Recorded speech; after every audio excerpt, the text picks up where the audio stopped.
When you organize your module page by topic or chapter, you create a single module that represents a single chapter of, say, a novel that you are working through as a class, or a topic that is different than a unit, say, where you are diving deep with a particular textbook, but jumping from one topic to the next.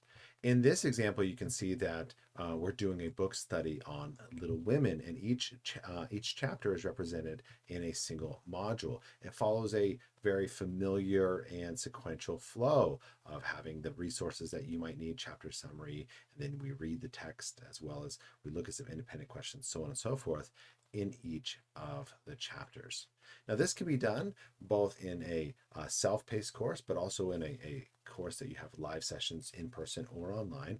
And again, it works great with book studies, but it also can be done when you are doing, say, a topic, for example, a geography topic on Japan or on Indonesia, where you are putting all the content all within that one topic in a particular module.